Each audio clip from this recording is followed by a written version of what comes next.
जब हम पेट्रोल और डीजल की कीमत बढ़ाते थे अपने दौर में, तो ये चीख चीख के इमरान खान साहब से इस्तीफा मांगा करते। क्यों इन्होंने बढ़ाई है? क्योंकि रशिया से सस्ता तेल लेने की इनमें जरूरत नहीं है। IMF को कोई प्रॉब्लम नहीं होना था कि रशिया से तेल लेने में। अच्छा। IMF जो है वो मुल्कों की फॉरेन पॉलिसी डिसीजंस पे नहीं आती। जनाबे वाला, अवाम को बचाना है, महंगाई को भगाना है, इसलिए खान साहब की हुकूमत को गिराना है, ये नारा लगाया था शहबाज शरीफ साहब ने। और आज उन्होंने पेट्रोल की कीमतों में 10, 15, 20 नहीं बल्कि 30 रुपए इजाफे का ऐलान कर दिया। और ये 15 दिन पहले मैंने खबर देखी थी कि जनाब उन्होंने कहा था कि पेट्रोल की कीमतें नहीं बढ़ाई जाएंगी। इसी पर मजीद बात करेंगे। मैं ज्यादा लंबा इंट्रो नहीं देना चाहता। हम्माद अजहर साहब इस वक्त मुझे ज्वाइन कर चुके हैं, उनसे मजीद बात करेंगे। हम्माद साहब ये बताइएगा, जून में बजट पेश किया जाता है, गालिबन जून जुलाई में, उस वक्त तक आप लोगों की हुकूमत थी तो आपने कहा था पेट्रोल की कीमतें नहीं बढ़ेंगी। क्या कौमी खजाने में इतना खजाना जमा था कि आप लोग सब्सिडी दे सकते थे? तो फिर यह फैसला क्यों लिया गया? देखें, सबसे पहले तो ये कि हमारी हुकूमत ने जो सब्सिडी की रकम थी जून एंड तक, क्योंकि जो हुकूमत की अकाउंटिंग होती है वो जून एंड से जून एंड तक होती है, उसके लिए हमने रकम मुख्तस कर दी थी। और ये आप जितना मर्जी फवाइद बताते रहें, बैनुल अक़वामी कीमतों की अब ये बात कर रहे हैं, जब हम पेट्रोल और डीजल की कीमत बढ़ाते थे अपने दौर में, तो ये चीख चीख के इमरान खान साहब से इस्तीफा मांगा करते। और आज इन्होंने 30 रुपए, कट्ठी 30 रुपए की कीमत जो है वो बढ़ाई है, जो आज तक पहले कभी पाकिस्तान में नहीं हुआ। और इससे पूरी मईशत को एक झटका लगेगा। नंबर 2, क्यों इन्होंने बढ़ाई है? क्योंकि रशिया से सस्ता तेल लेने की इनमें जरूरत नहीं है। मेरे टाइम पे जब मैं वजीर तवानाई था तो हमारी रशिया की एनर्जी मिनिस्ट्री से बातचीत चल रही थी और हमने अप्रैल के महीने में, यानी अब उस बात को भी 2 माह होने वाले, अप्रैल के महीने में पहले कार्गोज हमने मंगाने शुरू किया। और उसी स्ट्रेटजी पे हमारा जो हमसाया मुल्क हिंदुस्तान है वो चला और उसने 25 रुपए, पाकिस्तानी 25 रुपए लीटर पिछले हफ्ते कम की है। अच्छा। अपनी आवाम के लिए तेल की कीमतें, क्योंकि वो रूस से सस्ता तेल है।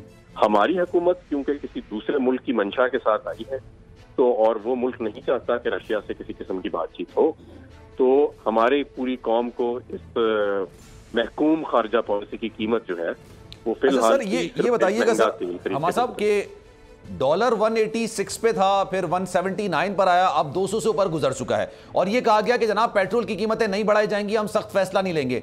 इस चक्कर में डॉलर 200 से ऊपर चला गया, तो डॉलर को भी नहीं बचा सके आप, और फिर पेट्रोल की कीमतें आपने अगर अब बढ़ानी थी तो पहले बढ़ा देते।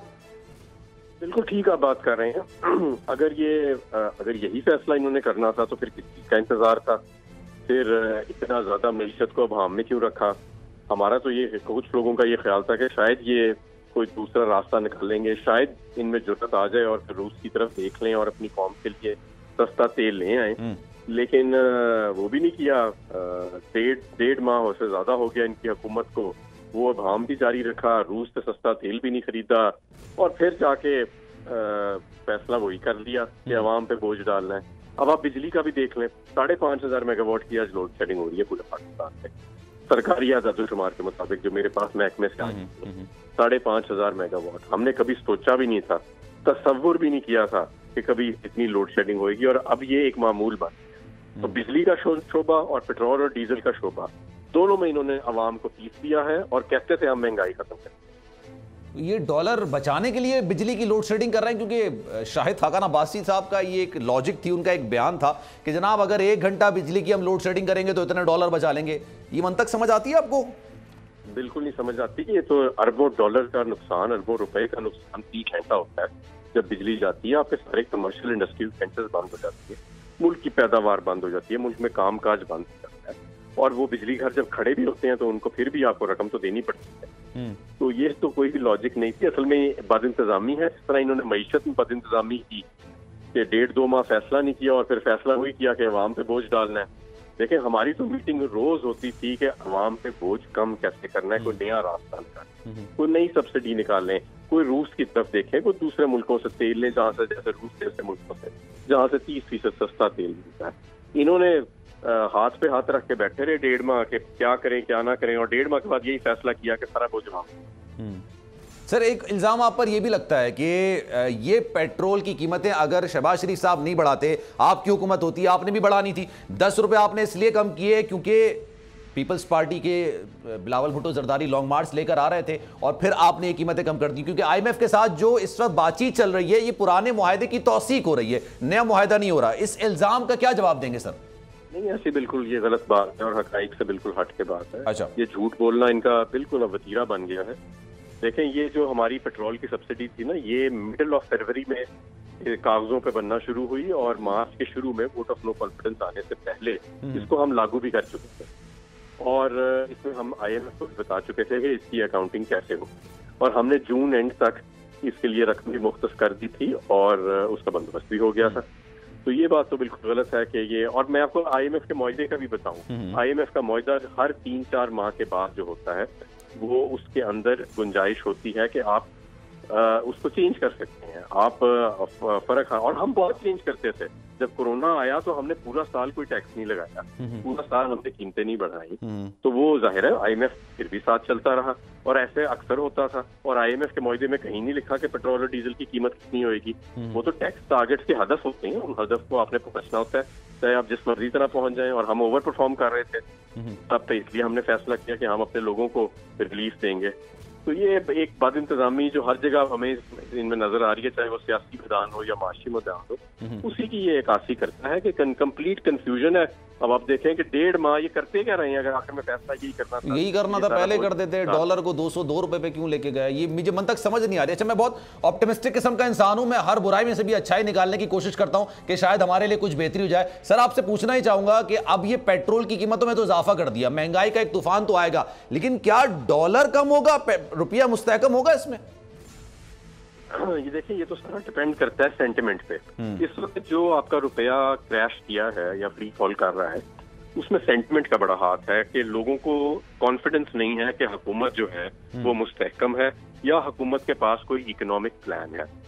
हर चीज के ऊपर इबाम है। अगर लोगों को नजर आए कि इनके पास कोई इकोनॉमिक प्लान है या हुकूमत मुस्तहकम है तो वो शायद हो जाए, लेकिन I think it is too late. अब मुल्क में एक सियासी बहरान भी चल रहा है, एक आईनी बहरान भी चल रहा है, एक माशी बहरान भी चल रहा है। तो अब अल्लाह करे कि रुपया मुस्तहकम हो जाए, हम सबकी दुआ ये है।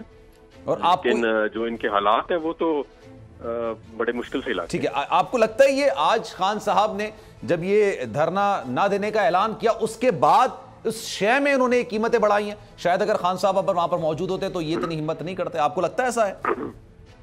नहीं, खान साहब ने तो देखे ना, पूरे मुल्क को इन्होंने मफलूज बना दिया और फिर भी रोक नहीं सके। और अब खान साहब ने 6 दिन का और अल्टीमेटम दिया, क्या करेंगे? 6 दिन बाद फिर पूरा मुल्क मफलूज कर देंगे और इसी खौफ में बैठे रहेंगे हर वक्त। तो ये तो अब यही बेहतर जवाब दे सकते हैं कि 1.5 माह लोगों को इंतजार कराने के बावजूद और IMF का प्रोग्राम जो है उसको लिम्बो में रखने के और करेंसी डिप्रिसिएशन करवाने के बावजूद अगर यही फैसला जो था वो करना था तो पहले क्यों नहीं हुआ? और अगर तो आपको लगता है अब किस्त मिल जाएगी जो किस्त रोकी हुई थी उन्होंने? जाहिर सी बात है ये उन्होंने खुश करने के लिए कर तो दिया, और 10, 15, 20 रुपए भी नहीं, एग्जैक्ट उन्होंने 30 रुपए बढ़ा दिए। एक महंगाई का एक ऐसा तूफान आएगा। तो आपको लगता है अब जो एक माशी तौर पर मुस्तहकम की तरफ जाने के लिए कदम उठाया था और उसमें मावनत दरकार थी IMF से, वो मिल जाएगी इनको? देखें, जो IMF इनसे कह रहा था वो तो IMF के मुताबिक अगर ये चल रहे हैं, जहाँ तक मेरा इल्म है कि IMF ने इनको कहा कि आप पेट्रोल की कीमत तकरीबन 70 या 80 रुपए बढ़ाएं। तो इसका मतलब है कि ये अभी पहला फेज है। डीजल की कीमत जो है वो 70 से 80 रुपए बढ़ाए, क्योंकि इन्होंने बहुत देर भी कर दी है। तो इसका मतलब है कि शायद फिर एक और दफा इतना ही राइज दोबारा आएगा। और ये कब तक आ सकता है? आपको क्या लगता है, क्या टाइम फ्रेम होता है इसका? ज्यादा देर नहीं करेंगे, ये 15 दिन देर मेरा नहीं ख्याल करेंगे, क्योंकि देखें इन्होंने इतनी देर कर दी फैसला साजी में कि अब इनके हाथ में कोई पता रह नहीं गया। अब इकोनॉमिक सिचुएशन आपकी इतनी फ्रेजाइल हो चुकी है, बिल्कुल ब्रिंक पे आ चुकी है कि अब आपके पास तो कोई निगोशिएटिंग स्ट्रेंथ रह ही नहीं ना कि ये फैसले तो अगर करने थे तो फिर अप्रैल में करते या ना करते और रशिया से फिर सस्ता तेल ले लेते। और मैं आपको ये भी बताता हूँ, पूरे मैं आपको कॉन्फिडेंस से बताता हूँ, IMF को कोई प्रॉब्लम नहीं होना था अगर रशिया से तेल ले लेते। अच्छा। IMF जो है वो मुल्कों की फॉरेन पॉलिसी डिसीजंस पे नहीं आती। जो मुल्क IMF के फॉरेन पॉलिसी बोर्ड में इकोनॉमिक बोर्ड में बैठते हैं वो सारे खुद रशिया से आज तेल खरीद रहे हैं और गैस खरीद। तो ऐसा कुछ नहीं होना था, लेकिन मेरा ख्याल है कि ये बस एक मुल्क की रजामंदी के लिए इन्होंने पूरी कौम पे। तो सर ये तो महंगाई को भगाने के लिए और आवाम को बचाने के लिए आए थे इख्तिदार में, फिर तो ये 202 रुपए का डॉलर भी कर दिया है गालिबन, अगर मैं गलत नहीं हूं। फिर पेट्रोल भी आपके सामने 180 को टच कर रहा है। अब बजट आने वाला है, आप क्या देख रहे हैं सर, ये बजट में कितनी छुरियां चलेंगी? बजट मुझे नहीं लगता कि इन्होंने कोई तैयारी की है बजट की। बजट से 2 माह पहले मशावरत शुरू होती है और अब तक तो बजट के डॉक्यूमेंट्स भी तैयार हैं, क्योंकि काफी बड़ी किताबें होती हैं जो पूरी पार्लियामेंट में और सारे महकमों में सर्कुलेट होती हैं। जहां तक मेरे इल्म में है, किसी कारोबारी तंजीमों से कोई मशावरत नहीं हुई खास। हो सकता है ये दे ही ना रहे हो बजट, ये इनका बजट में क्या आना है, क्योंकि अभी तक तो ये भी नहीं ना पता कि IMF प्रोग्राम में है ये कि नहीं है, तो उनकी भी कितनी इसके अंदर इनपुट रही है बजट मेकिंग में, वो भी अभी वाजे नहीं है। ये कंफ्यूजन सी है। अभी देखते हैं कि आइंदा चंद दिनों में सर आवाम पे तो बोझ डाल दिया सर इन्होंने। आपको क्या लगता है अपनी हुकूमत को मुस्तहकम करने के लिए इनका ये इकदाम काबिल तहसीन हो सकता है अपने लिए उनके? नहीं, सवाल ही पैदा नहीं होता। ये तो देखें, लोग पहले इनसे नफरत कर रहे हैं मुख्तलिफ और वजूहात से कि मुल्क की खुददारी बेच दी, बदनामे जमाना चेहरे जो है वो पूरी कौम के ऊपर मुसल्लत हो गए, महंगाई मार्च कर रहे थे, 2-2 4-4 हज़ार लोग लेके आते थे इस्लामाबाद, और अब खुद महंगाई की तरफ चल पड़े हैं। तो मेरा ख्याल है कि जो लोगों में मजीद गुस्सा है इस हुकूमत के लिए वो बढ़ेगा। बेहतर तो यही होता कि आम इंतखाबात कराते और जो मुंतखब हुकूमत आती वो एक सही 5 साल के लिए फैसले करते और सिम्स तय। अच्छा सर, क्या ये लॉजिक सही है अगर ये इंतखाबात की कॉल दे भी देते हैं, असेंबलियां तोड़ भी देते हैं, तो जो निगरान हुकूमत थी उसने इतना ही इजाफा करना था या 50 रुपए का इजाफा करना था? देखें, ये तो जरूरी नहीं है। हो सकता है निगरान हुकूमत जो है वो रूस से तेल खरीदने की हमायत करती। बहुत सारे संजीदा लोग जो हैं, जो इकोनॉमिस्ट जिनसे मेरी बात हुई है, उसमें 90% की तो ये राय है कि हमारे जो मुल्क की इस वक्त मईशत है उसको ना सिर्फ बैलेंस ऑफ पेमेंट्स में आपको फायदा है अगर आप रूस से सस्ता तेल और LNG लें, बल्कि आपको इन्फ्लेशन कंट्रोल करने में।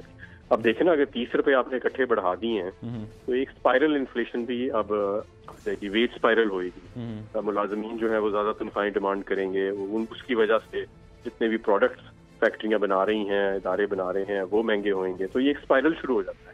डीजल पे ही चलता है गुड ट्रांसपोर्ट सारा, ये उसकी अच्छी खासी कीमत बढ़ जाएगी, उसके सारे मामलात बढ़ जाएंगे और उसका बोझ अल्टीमेटली सारिफ पर ही पड़ेगा, क्योंकि हर चीज का जो असर होता है अल्टीमेटली सारिफ पर ही पड़ता है।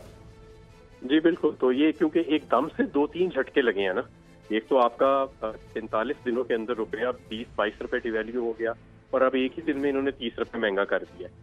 तो ये जो इन्फ्लेशनरी प्रेशर बिल्ड हो गया इकोनॉमी के अंदर, ये स्पाइरल कर सकता है खुदा ना खास्ता। स्पाइरल कर गया तो फिर IMF और नो IMF, तो then we are headed for trouble. तो इसलिए इनको ये फैसले एक तो बर्बाद करना चाहिए थे और इसको अगर करना ही था तो स्टैगर करते और बेहतर होता। जिस तरह मैं बार बार कह रहा हूँ, रशिया की ऑप्शन हमें हर हालत में एक्सरसाइज करनी थी, क्योंकि हमारे पास और ऑप्शन नहीं थी कि हम रशिया के पास ना जाएं। हम अफोर्ड नहीं कर सकते कि हम 80 रुपए, अब 30 रुपए अभी की और 40 रुपए और कर देंगे डीजल महंगा। तो सर ये अभी आप मिफ्ता इस्माइल साहब की प्रेस कॉन्फ्रेंस तो सुन ही रहे होंगे, वो कह रहे थे आपने बारूदी सुरंगें बिछा के गए थे मईशत के तौर पे, हमें ये चीजें उठानी थी, हमारी जगह कोई और होता वो ये करता, अगर आप भी होते तब भी यही करते।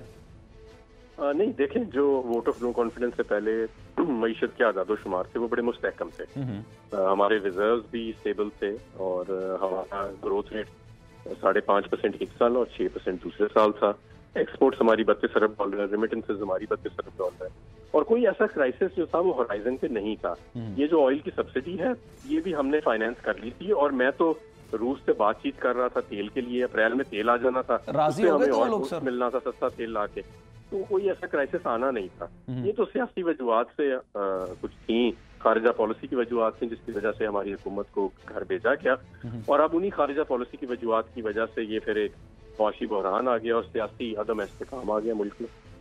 ठीक है sir, thank you so much for your time. हमारा अजहर साहब हमारे साथ मौजूद थे, और ये जो पेट्रोल 30 रुपए का यकमुश्त इजाफा कर दिया गया है, और ये उस नारे की नफी करता है जो जनाब उस वक्त की अपोजिशन की इत्तेहादी जमातें, जिसमें PDM और पाकिस्तान पीपल्स पार्टी भी शामिल थी, उन्होंने कहा था कि जनाब हम आएंगे तो हम महंगाई को भगाएंगे, आवाम को बचाएंगे और साथ साथ खान साहब को निकालेंगे। खान साहब को निकालने में तो कामयाब हो गए, लेकिन जो 2 चीजें उन्होंने नारे लगाए थे कि हमने आवाम को बचाना है, महंगाई को भगाना है, शायद वो उसको उल्टा मैं समझ गया हूं, या उनका नजरिए शायद से उल्टा था, उनको महंगाई को बचाना था और आवाम को भगाना था। कुछ इसी तरह की सूरत हाल है। आप ये देखिए कि जनाब 202 या 201 पर डॉलर चला गया। ये 201 202 पर इसलिए किया है क्योंकि आपने पेट्रोल की कीमतों में इजाफा नहीं किया और आपकी अपनी जो हुकूमत थी वो हिचकोले खा रही थी। आपको समझ नहीं आ रहा था कि इतनी जो आपने मिक्स प्लेट बनाई है उसका क्या अमल निकलेगा। शहबाज शरीफ साहब इस चीज को अपने ऊपर लेने को तैयार नहीं थे। डॉलर चला गया ऊपर 200 201, ये एक अलग महंगाई का तूफान है।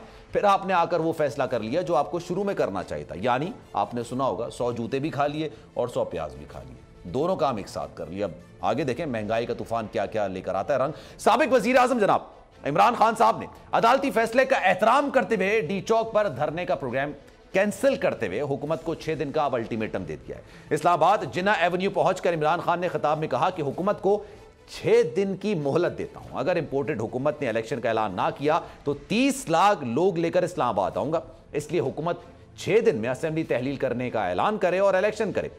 क्या कहा उन्होंने पहले सुन लेते हैं, फिर गुफ्तगू का सिलसिला आगे बढ़ाएंगे। तहरीक इंसाफ के सरबराह इमरान खान साहब के लॉन्ग मार्च के रास्ते बंद करके मुल्क में अफरा तफरी की सूरत हाल पैदा करने की हुकूमती कोशिश तो नाकाम हो गई, लेकिन जिस मकसद के लिए शहबाज शरीफ एंड कंपनी हुकूमत में आए थे उसे अंजाम देने के लिए शहबाज हुकूमत ने पहली कामयाबी हासिल कर ली है। आज कौमी असेंबली में ईवीएम और ओवरसीज पाकिस्तानियों के वोट डालने से मुतालिक तहरीक इंसाफ हुकूमत की गई तरामीम को खत्म कर दिया है और साथ ही कौमी असेंबली ने नैब तरामीम में तरमीम का बिल भी कसरत राय से मंजूर कर लिया है। कौमी असेंबली से खिताब करते हुए वजीर आजम ने क्या कहा, पहले उनकी जबानी सुनते हैं, फिर आगे आपको मजा आएगा जो गुफ्तगू करेंगे। कमेटी बना सकता हूं, देखते हैं आगे क्या होता है। हुकूमत खुश है कि वो कामयाब हो गई है, लेकिन आज सीनियर सहाफी समी इब्राहिम को हिरासत करने के केस में हुकूमत को मुंह की खानी पड़ी है। दौरान समात अदालत ने FIA से इस्तफ्तार किया कि आपने सुमोटो लिया है या किसी की शिकायत पर सहाफियों के खिलाफ कार्रवाई शुरू की गई है। अदालत ने सवाल किया FIA ने समी इब्राहिम को नोटिस क्यों भेजा है। चीफ जस्टिस अतर मिनुल्लाह ने रिमार्क्स दिए, रात को अदालतें क्यों खोली गई ये मैं बता देता हूं, अदालतों का काम आइन का तहफ्फुज करना है। अदालत ने रिमार्क्स दिए कि जब इस तरह के बयान से अदालत को एतराज नहीं तो फिर FIA को क्या मसला है। FIA जायजा ले कि समी इब्राहिम के खिलाफ केस बनता भी है या नहीं। दौरान समात अदालत का कहना था कि लगता है कि FIA सब काम छोड़कर सोशल मीडिया के माम रही है। FIA की बहुत अहम जिम्मेदारियां होती हैं, आप सोशल मीडिया पर कहां लग गए जनाब। Chief justice Islamabad high court Athar Minallah ने केस की समाअत के दौरान FIA को तनबीह की कि FIA के जो असल काम है भाई वो करें। अदालत में सहाफी FIA के खिलाफ शिकायत दायर कर रहे हैं। अदालत ने हुक्म दिया कि FIA भी केस का दोबारा जायजा ले। चीफ जस्टिस अतर मिनुल्लाह ने कहा कि अदालत से मुतालिक लोग बहुत कुछ कहते हैं मगर अदालत कभी नहीं घबराई, जिसके बाद केस की समाअत 10 जून तक मुलतवी कर दी गई। इस पर भी बात करेंगे, लेकिन आज जो सबसे ज्यादा जनाब वो धचका ये लगा कि खान साहब ने सुबह ही सुबह यह ऐलान कर दिया कि वो धरना खत्म कर रहे हैं। लेकिन क्या वजूहात थी? रात तक तो ये कह रहे थे कि उस वक्त तक नहीं जाएंगे जब तक हमें इलेक्शंस की डेट अनाउंस नहीं की जाती। साबिक स्पीकर कौमी असेंबली जनाब असद कैसर साहब पाकिस्तान तहरीक इंसाफ के सीनियर रहनुमा मुझे ज्वाइन करें। सर बहुत शुक्रिया आपके वक्त का। ये बताइएगा ये क्या हुआ एकदम से? हम सो के उठे, देखा क्योंकि रात भर कवरेज चल रही थी, सुबह उठ के देखा खान साहब ने ये जलसा कर दिया और उसके बाद धरना खत्म कर दिया। धरना करने का तो ये धरना खत्म करने की बात कहां से आई सर? किसने कहा था? कोई मुज़ाकरात वगैरह हुए?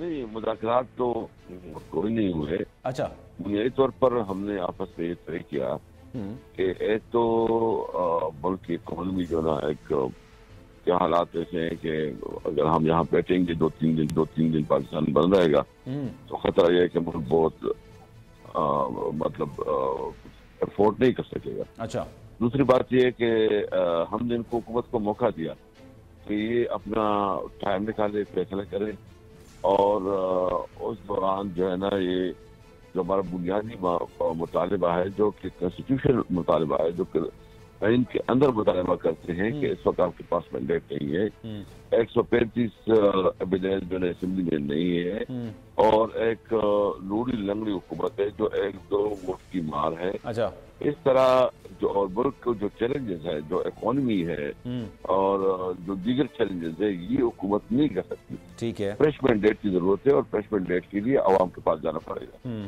तो हमारा सिंपल मुतालिबा है, हमारा कानून के अंदर, आईन के अंदर मुतालिबा है कि इलेक्शन करवाएं, वो इंतखाबात हो और उसके जरिए जो है ना वो मसाइल का हल होगा। अगर इस तरह चलता रहे तो ये मुल्क के लिए नुकसानदेह है। तो हमने बुनियादी तौर पर जो है इनको मौका दिया है कि ये जो है ना इस वक्त मतलब सेंसिबल डिसीजन करे, मुल्क को बहरान से निकाले और इस मुल्क पर रहम करे। अच्छा, हम समझते हैं कि अगर मैंडेट किसको भी मिलता है तो पीटीआई को मिलती है, पीडीएम को। लेकिन सर आप ये कह रहे हैं कि अभी इस वक्त धरने पाकिस्तान नहीं हो सकता है, तो 6 दिन बाद धरने का मुतहम्मिल पाकिस्तान कैसे हो सकता है? क्योंकि खान साहब ने तो 6 दिन का अल्टीमेटम दिया है, नहीं हो गया अगर इलेक्शंस अनाउंस तो फिर वो फिर आएंगे, तो उस वक्त क्या पाकिस्तान की सूरत हाल तब्दील हो जाएगी? इस सवाल का जवाब लेंगे। और साथ साथ असद कैसर हमारे साथ मौजूद हैं। तो वजीर आजम साहब जब उस वक्त थे, इमरान खान साहब जिस दिन उन्होंने इस्तीफा दिया था, उस दिन क्या हुआ था? कई तरह की खबरें निकलकर सामने आई थी। उनकी मौजूदगी का फायदा उठाते हुए पूछते हैं, जनाब उस दिन ऐसा हुआ क्या कि आखिरी लम्हात में आके इमरान खान साहब ने वजारत उज़्मा से इस्तीफा दे दिया? एक ब्रेक लेते हैं, ब्रेक के बाद वापस आएंगे।